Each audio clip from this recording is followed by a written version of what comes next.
Par contre, nous, un jeu qu'on nous amène, comme a dit Jérôme, on est exigeant, ascendant, emmerdeur.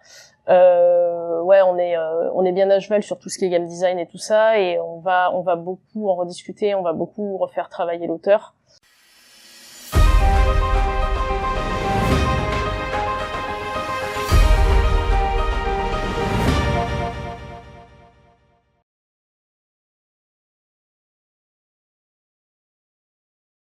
On parlait de financement participatif.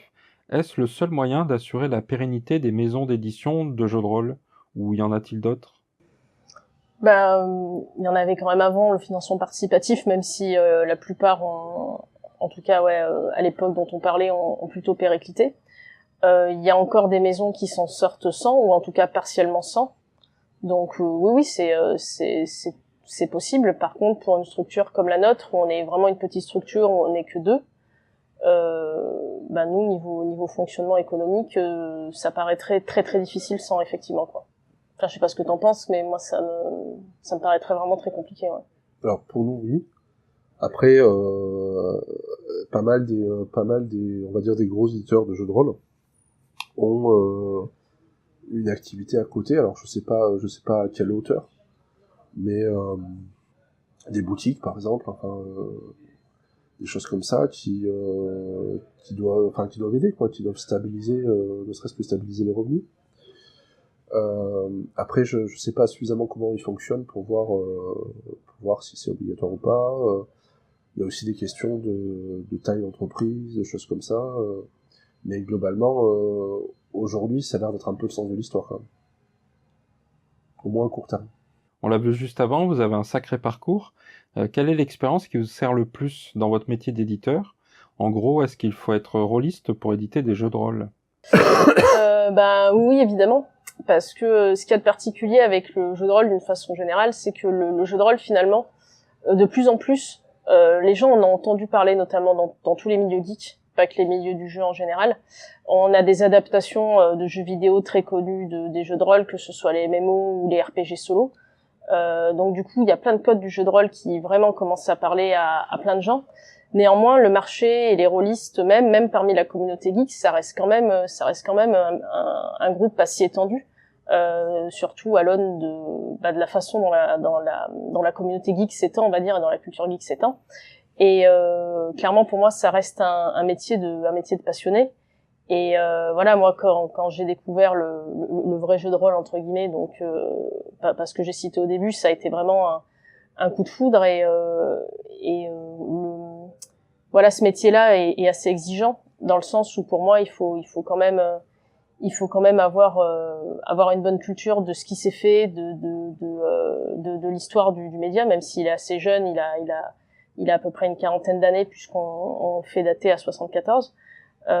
Et du coup, tout ce que j'ai fait en recherche, moi, ma thèse, finalement, elle me sert tous les jours professionnellement, parce que j'ai appris plein de choses sur le jeu de rôle grâce à elle, notamment sur les vieux jeux sur lesquels j'avais plein de préjugés, comme plein de rôlistes, et en fait, en les lisant, on se rend compte que voilà, il y a plein de choses qu'on ne savait pas ou qu'on ne savait plus dans ces jeux. Et oui, au final, moi, voilà, la thèse me sert tous les jours dans mon métier. Et après, oui, j'ai une formation en édition aussi, donc qui me sert bien évidemment. Mais au final, ouais, il y a rien de plus précieux que ces années de jeu de rôle et qui ont fait qu'on est passionné, parce que finalement, il y a rien de tel pour se mettre à la place d'un rôliste, il y a rien de tel pour se mettre à la place de nos lecteurs, de nos joueurs, de nos meneuses ou de nos meneurs de jeu. Et c'est ça, je pense, oui, qui est le plus précieux, c'est cette passion en commun. Et ouais, je me vois pas du tout faire ce métier, et je vois pas trop qui pourrait l'exercer sans avoir cette passion-là. Enfin, il y en a eu, je pense, mais en tout cas, voilà, comme c'est quand même assez exigeant là-dessus, je pense que ouais, cette passion-là, ça reste quand même la base la plus utile à ce métier-là, quoi. Ça fait quelques années que, à côté de notre métier, donc je bossais dans le jeu de rôle, donc j'ai l'impression que ma formation c'est le jeu de rôle, entre guillemets, ce qui est pas tout à fait vrai, mais moi je sais pas, j'ai l'impression que ce qui me sert le plus en fait, c'est d'avoir été rôliste en convention, c'est-à-dire sur la convention, que ce soit limite les réseaux sociaux, que ce soit le fait alors je suis moins actif maintenant, mais d'avoir été très actif pendant très longtemps sur un forum de rôlistes qui s'appelle Cassius No. En fait, on parlait des financements participatifs, on a commis des erreurs sur certains, il y a eu des retards, des choses comme ça. Et moi, ce pourquoi je suis très content, c'est que, enfin très content et très reconnaissant, c'est que chez certains autres éditeurs, ces erreurs se sont payées cash, avec une communauté qui s'est retournée contre eux directement et qui quelque part avait le droit de le faire, puisqu'on ne leur livrait pas ce qui avait été promis. Dans mon cas, même si je livrais pas non plus, enfin je livrais ce qui a été promis, mais avec beaucoup de retard, ben en fait, en ayant rencontré la plupart de ces gens-là dans des conventions comme ça, ben, il y avait le rapport était beaucoup plus simple en fait. C'est-à-dire qu'il était possible de dire, enfin on a le cas récemment, là sur ce début d'année par exemple, chez Problème Santé, qui ont eu un gros impact sur le retard du dernier bouquin, et c'était possible de le dire. Là où je comprends tout à fait quelqu'un qui me dit, mais moi mon boulanger, s'il a pas le pain, j'en ai rien à foutre, c'est qu'il a eu la grippe, quoi. Bon, c'était un peu plus important qu'une grippe, mais il y avait cette possibilité de le dire, il y avait cette possibilité de discuter, et quelque part, tous ces gens rencontrés au fil des ans savaient que j'étais pas là pour leur vendre du liquide vaisselle, ou j'en sais rien, enfin des produits à la con, et quelque part ils savaient qu'on est un peu les mêmes personnes, quoi, hein, c'est aussi comme ça. Et alors c'est pas une compétence, c'est pas quelque chose comme ça, mais moi c'est la chose que je suis presque le plus content d'avoir, c'est ces contacts, cette habitude, d'être capable de dire de se mettre à la place des utilisateurs de nos jeux, de nos recueils, parce qu'on a les mêmes problèmes, parce qu'on joue au même jeu, parce que on a les mêmes frustrations par rapport à d'autres jeux, enfin, et oui, tout ça est extrêmement utile. D'ailleurs, comment se passe le développement d'un jeu de rôle? Une fois que l'auteur amène le projet, est-ce qu'on va retoucher le thème, par exemple, parce que c'est pas vendeur, ou peut-être même le système? Alors ça dépend pas mal des projets. Je pense entre un gros projet type Pathfinder chez Paizo aux États-Unis, où c'est une grosse boîte où ils doivent être 100 ou 200, et jeux de rôle qu'on nous amène nous, il y a quand même pas les mêmes méthodes de travail. En tout cas, nous, il y a deux choses. Il y a déjà les traductions. Alors tout ce qui est un jeu traduit, comme Ryutama en général, une fois que la traduction est correcte au niveau du texte et fidèle, on va publier tel quel, on va pas demander de retoucher quoi que ce soit évidemment. Il est possible qu'on ajoute des choses, comme l'a expliqué Jérôme, du matos en plus, des explications si c'est besoin, après des scénarios, des suppléments, tout ce qu'on peut imaginer. Donc ça, voilà, après c'est assez classique. Par contre, nous, un jeu qu'on nous amène, comme a dit Jérôme, on est exigeant, ascendant, emmerdeur. On est bien à cheval sur tout ce qui est game design et tout ça, et on va beaucoup en rediscuter, on va beaucoup refaire travailler l'auteur. Donc très souvent, l'auteur va arriver avec un projet, et puis nous on va prendre le projet, on va dire les points forts, on va essayer de lui demander de les valoriser. Et par contre, tout ce qui est, on va dire les défauts du projet, on va essayer avec lui de les résoudre, quoi, en tout cas d'améliorer les aspects qui coincent. Et ça peut être très loin. On est aussi un petit peu à cheval sur tout ce qui est playtest, c'est-à-dire qu'on veut qu'il y ait des jeux qui soient quand même playtestés avant, et pas des jeux qui sortent juste avec un auteur qui a joué avec son groupe de copains. Et c'est vrai que du coup ça peut pas mal multiplier les étapes, quoi, parce que finalement le jeu de rôle, c'est déjà avoir une bonne idée de jeu, une idée intéressante de jeu. Ensuite cette idée, il faut la creuser, la développer et voir comment on va permettre à des gens de la jouer pendant les parties. Et ensuite il y a tout ce qui concerne après le jeu, le livre lui-même, enfin si c'est un livre, voilà, comment on structure le livre, comment on structure les infos, comment on rédige les infos, comment on fait passer tout ça. Donc voilà, il y a toutes ces étapes là, et elles peuvent toutes être très longues, quoi. Mais c'est vrai que nous c'est comme ça qu'on travaille à peu près.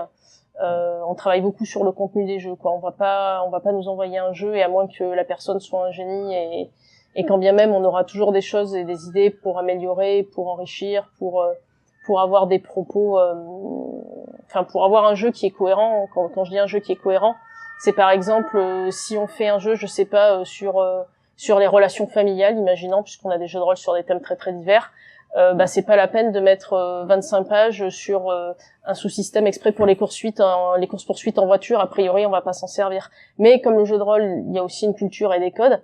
Il y a beaucoup de combats, tout ça au départ. Et on retrouve des automatismes en fait qu'on a pu avoir nous aussi d'ailleurs.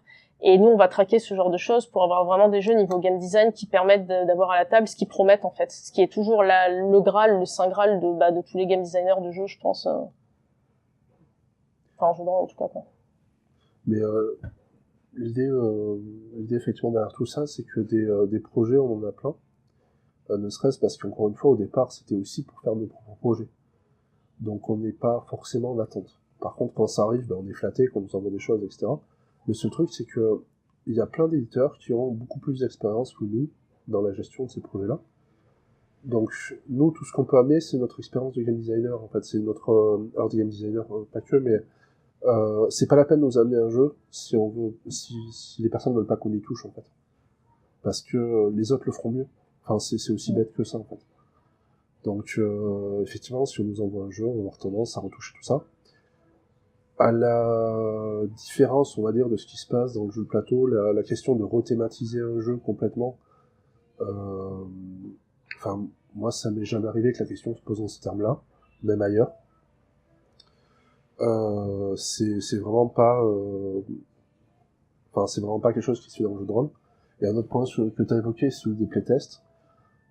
Clairement, dans le jeu de rôle, alors ça dépend des maisons d'édition, ça dépend des jeux. Mais à moins de faire un jeu très technique, on a beaucoup moins l'habitude de faire des playtests que dans le jeu de plateau. Alors on en fait bien sûr, hein, faut pas... en général on livre pas les jeux comme ça, mais on n'insiste pas autant et on n'a pas tout ce savoir-faire sur les playtests qu'on va retrouver dans toutes les soirées jeux qu'il y a partout en France, quoi. Au niveau rémunération, combien gagnent en fait les différents acteurs du secteur? Je pense aux auteurs, illustrateurs, éditeurs par exemple. Là, la question qui tue. Ça dépend des boîtes et ça dépend des projets, quoi. Clairement. Qui est pas mal chamboulé par le crowdfunding. En fait. C'est ça. Il y a ça déjà qui joue, et puis ça dépend de combien on est sur un projet. C'est sûr qu'un auteur qui est tout seul sur son jeu et qui le sort dans une grosse boîte, il va forcément plus toucher. Il y a aussi le nombre de livres, parce qu'un projet de jeu de rôle, surtout avec le crowdfunding, ça peut être très bien un seul livre en couverture souple, petit format. On voit beaucoup ça notamment sur la scène indé.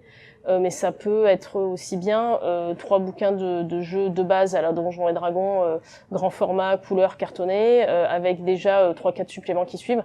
Et auquel cas c'est pas la même. En général, il y a beaucoup plus d'auteurs, donc c'est vraiment, pour le coup, c'est vraiment très très variable, quoi. Après, les éditeurs, c'est variable de la même manière.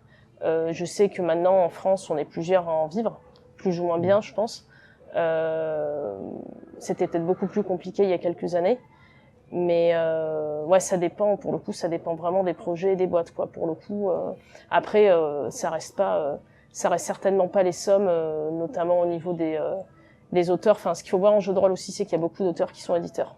Et notamment, même à l'époque des plus grosses boîtes, entre guillemets, il y avait beaucoup ça. Donc forcément, quand on a cette double casquette, la rémunération est plus importante, quoi. Ça, c'est obligé. Mais je pense que aujourd'hui les sommes sont quand même moindres qu'à cette époque-là.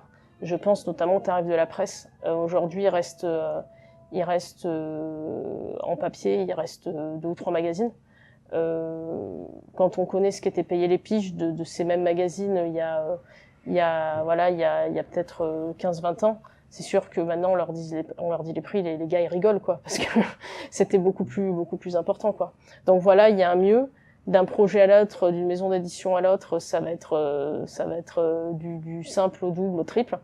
Mais en tout cas, d'une façon générale, c'est un peu plus possible de se payer maintenant, y compris quand on s'auto-édite, parce qu'il y a plein de choses qui le permettent. Il y a les financements participatifs, et puis aussi du prix on demande, des choses comme Lulu, par exemple, où il y a des tas d'auteurs qui posent leur projet sur Lulu, et puis ils ont leur fanbase comme ça, qui chaque fois qu'ils sortent un jeu vont aller acheter en papier leurs bouquins chez Lulu et qui vont toucher des sous. Donc c'est plein de petits modèles économiques différents avec plus ou moins intermédiaires, parce qu'il y a des auteurs du coup auto-édités qui vont se faire leurs propres maquettes, leurs propres illus. Donc là aussi le partage des sous est encore différent, quoi. Voilà.